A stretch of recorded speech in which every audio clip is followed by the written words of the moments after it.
नमस्कार। सूरदास हिंदी कविता में एक ऐसा नाम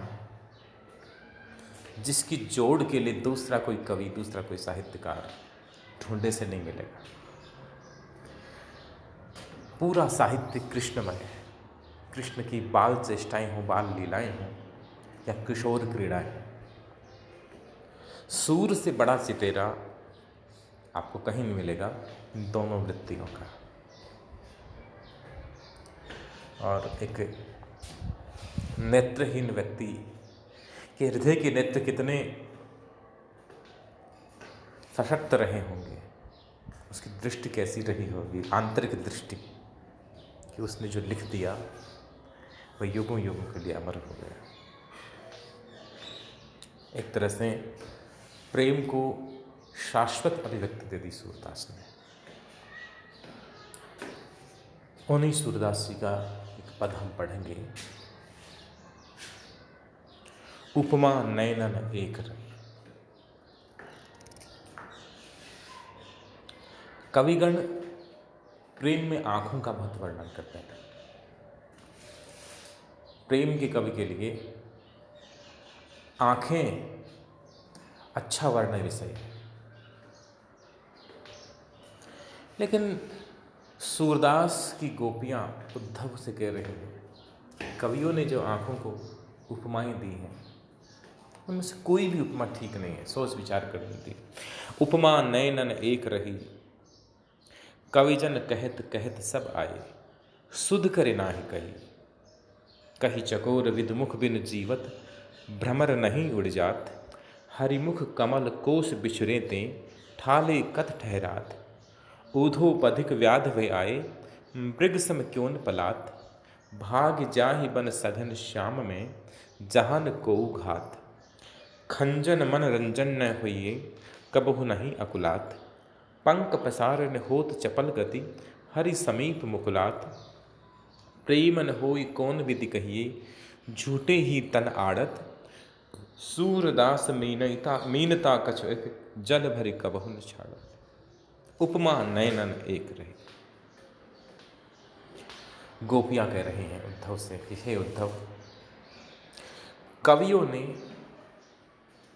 साहित्यकारों ने आंखों का वर्णन किया है, अपने अपने तरह से वर्णन किया है। प्रसिद्ध उपमानों का प्रयोग क्या है कविताओं में, आंखों की तुलना के लिए, आंखों की बराबरी के लिए। लेकिन उपमा नयनन एक रही।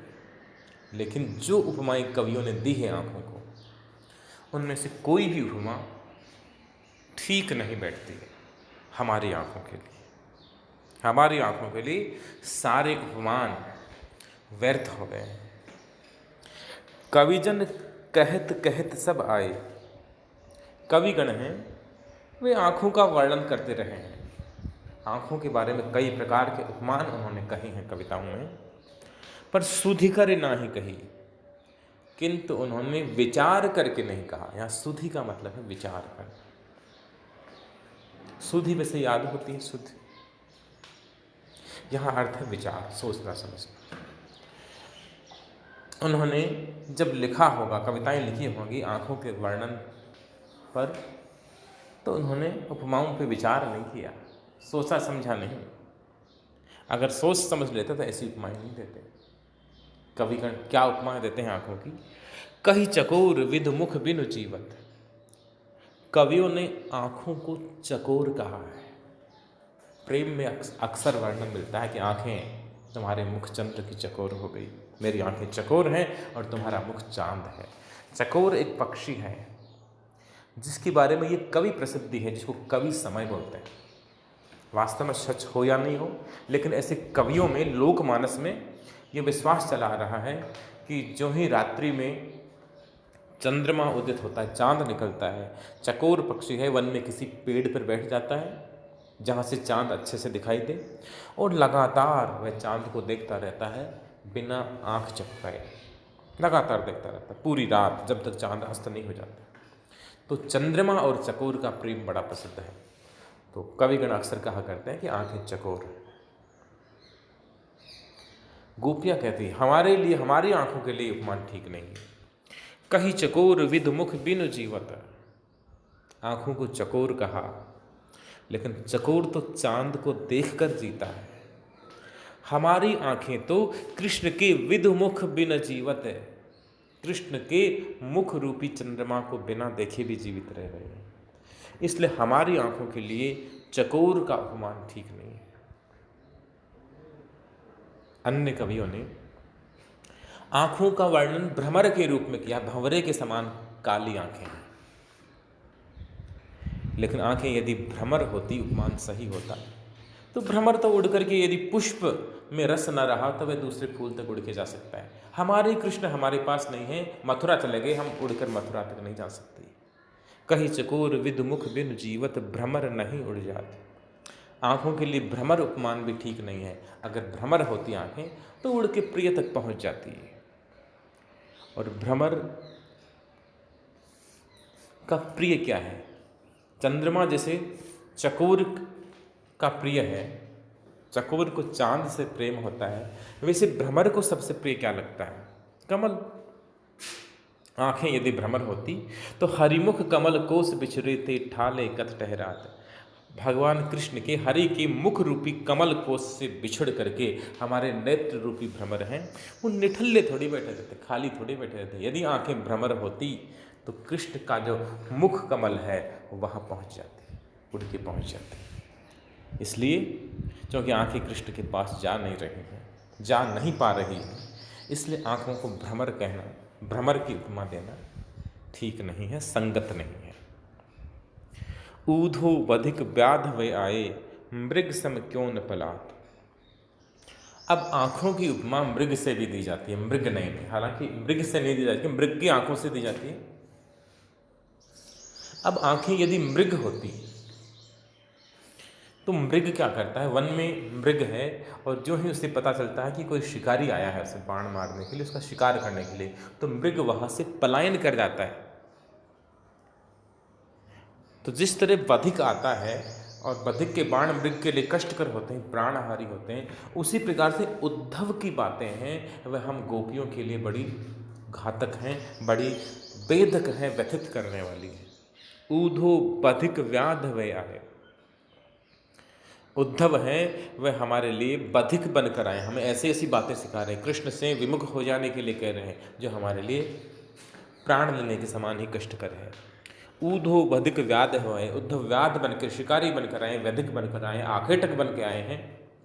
यदि हमारी आंखें होती, आंखें मृग होती, हरिण होती, तो मृग सम क्यों न पलात, तो यह आंखें मृग के समान पलायन कर जाती। अब मृग पलायन करके जाता कहाँ है? वन में छुप जाता, घने वन में। भाग जाति बन सघन श्याम में। हमारी आंखें भी मृग होती तो जिस प्रकार हरिण है वो शिकारी से बचने के लिए घने जंगल में जाके छुप जाता है, उसी प्रकार से हमारी जो आंखें हैं ये भी कृष्ण रूपी वन में जाके खो जाती। जहां न को घात, जैसे घने वन में मृग सुरक्षित हो जाता है शिकारी के शिकार होने से, बाण से, उसी प्रकार से यदि कृष्ण हमें मिल पाते तो हम कृष्ण में अपने आप को लीन कर देती, कृष्ण में डूब जाती और वहाँ कोई प्रभाव हम पे नहीं पड़ता। यदि कृष्ण हमारे समीप होते तब से उद्धव जो कुछ कहे उनकी बातों पर हमें कोई असर नहीं होता, उनकी बातों से कम हमें कोई व्यथा नहीं होती, दुख नहीं होता। खंजन मन रंजन ने होई है, कब हो रही अकुलात। अब आंखों के लिए कविगण कुछ और उपमाएं भी देते हैं। कवियों ने आंखों को चकोर कहा, भ्रमर कहा, मृग कहा, इसके अलावा खंजन कहा जाता है। खंजन एक पक्षी होता है सफ़ेद और काले रंग का, तो आंखों में भी काले कोए और सफ़ेद दो रंग होते हैं, तो खंजन कहा जाता है आंखों को, बहुत प्रसिद्ध उपमा। अब खंजन के बारे में भी गोपियाँ कह रहे हैं कि खंजन की उपमा देना भी हमारी आंखों के लिए ठीक नहीं है।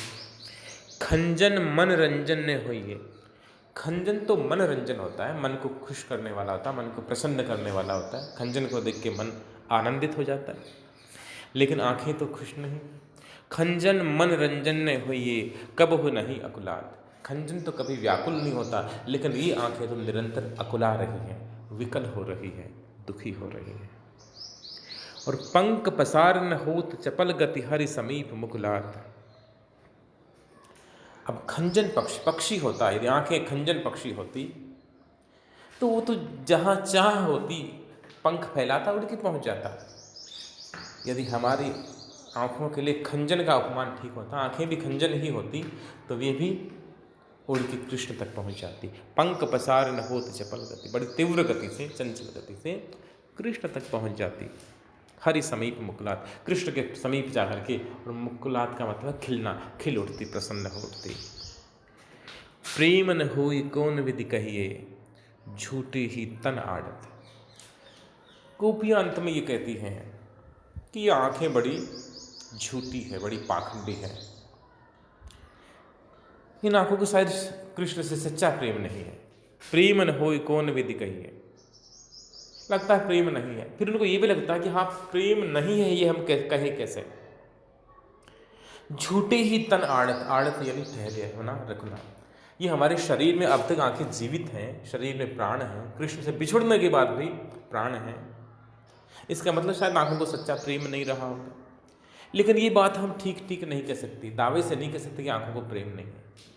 लगता है यदि कृष्ण से बिछुड़ के भी यदि प्राण नहीं निकले, इन आंखों की ज्योति बुझी नहीं, तो संदेह होता कि शायद प्रेम नहीं होगा। लेकिन आंखों में जो व्याकुलता है, दुख है, सूरदास लिखते हैं ना, और सकल थे अंगन थे ऊदो, आंखें अति ही दुखाए, और सारे अंगों की तुलना में आंखें बहुत दुखी हैं हमारी। तब हमें लगता है कि नहीं, आंखों को प्रेम भी होगा। सूरदास मीनता कछु एक जल भरी कबहु न छाड़। सूरदास कह रहे हैं कि गोपियां कहने लगी उद्धव से कि सारे उपमान आंखों के लिए व्यर्थ हैं। चाहे मृग कहा जाए, चाहे चकोर कहा जाए, चाहे भ्रमर कहा जाए, चाहे खंजन कहा जाए। हाँ, एक उपमान है, ये थोड़ा ठीक लग रहा है। सूरदास मीनता कछु एक, मीन यानी मछली, मीनता जैसे मानव, मानव से मानवता, ऐसे मीन से मीनता, मीनता यानी मछली का गुण। आंखों की तुलना मछली से भी की जाती है। मीनाक्षी नाम होता है मछली के समान जिसकी आंखें हो, वो मीनाक्षी। तो मछली वाला गुण आंखों में जरूर है। सूरदास मीनता कछु। अब मछली की क्या विशेषता है? मछली पानी के बिना नहीं रहती, लगातार पानी में रहती है। आंखें भी पानी में डूबी रहती, पानी आंसू। सूरता समीनता कछु एक जल भरी कबहु न छाड़त। ये आंखें हमेशा जल से भरी रहती हैं। इसलिए जो मीनता वाली बात है, मछली वाला जो गुण है, वो एक गुण तो इन आंखों में है। तो ये उपमान थोड़ा ठीक है। बाकी सारे उपमान जब अब तक कवियों ने आंखों के लिए इस्तेमाल किए हैं, प्रयुक्त किए हैं, वे सारे के सारे व्यर्थ हो गए, अधूरे हो गए। इसलिए हे उद्धव, आँखों का अंकन जिस रूप में कविगण ने अब तक किया है वह अपर्याप्त है, ठीक नहीं है। हमारी आँखों ने उन सारे उपमानों को झुटला दिया है। इस तरह से सूरदास एक अलग ढंग से प्रेम का अंकन कर रहे हैं, प्रेम का वर्णन कर रहे हैं सूरसागर में। धन्यवाद।